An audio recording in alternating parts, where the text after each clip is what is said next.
আমাদের বিয়ের কয়েকদিন পর আমার বউ তনুর সাথে পরামর্শ করে ঠিক করলাম আমরা হানিমুনে যাব। সে তো মহা খুশি, কারণ তাকে কোনোদিন তার বাবা মা কোথাও ঘুরতে নিয়ে যায়নি। যখন শুনলো আমার সাথে কক্সবাজার যাবে, খুশিতে আত্মহারা হয়ে গেল। পরের দিন খাবার টেবিলে বসে আমি মাকে বললাম, আম্মা আগামী সপ্তাহে আমরা দুইজন একটু কক্সবাজার যাব। আমার বউ কুচকে বললেন, কেন? আমি বললাম, আম্মা আমরা তো হানিমুনে যাইনি এখনো, তাই ভাবছি অফিস থেকে 2 দিন ছুটি নিয়ে ওকে নিয়ে একটু ঘুরে আসি। তনু তখন রান্নাঘরের দিকে ব্যস্ত।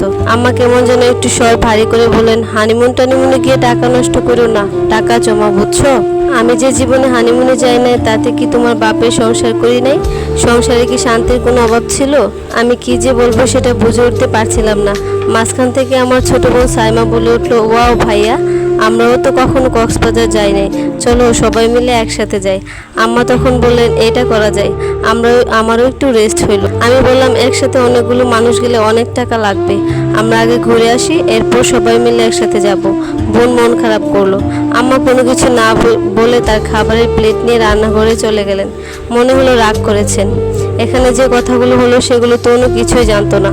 রাতে সে যখন বলছিল কক্সবাজার যাওয়ার সময় কি কি জামা কাপড় নেব, আমি তখন বলে উঠলাম, এখন যাওয়া হবে না, বুঝছো? কিছুদিন পরে যাব, অফিস থেকে ছুটি পাইনি। আমার এই কথা বলার পেছনে কারণ ছিল, খাবার টেবিল থেকে উঠে আমি অনেকক্ষণ ভাবলাম, আব্বা তো আম্মাকে নিয়ে কোথাও ঘুরতে যায়নি, তবুও তারা হানিমুন না করে কত সুখে সংসার করছে। ভাবলাম তনুকে নিয়ে যাব, কিন্তু এখন না, পরে যাব।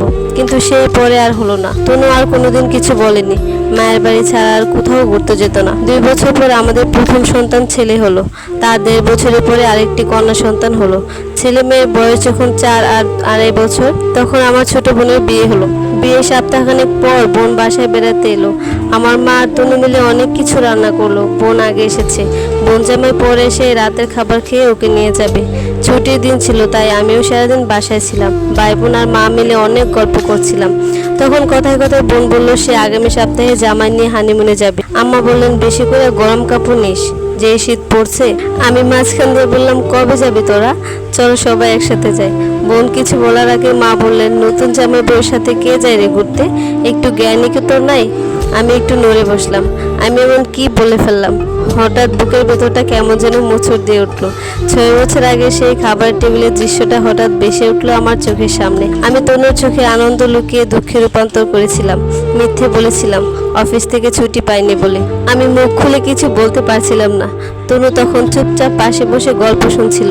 তার মুখের দিকে তাকাতেই আমার অপরাধবোধ হতে লাগলো। তার চোখে কোনো অভিযোগ নেই, কোনো প্রশ্ন নেই, শুধু একরকম অভ্যস্ত নীরবতা। এই নীরবতা আমাকে আরো বেশি কষ্ট দিল। হঠাৎ আমার ছোট বোন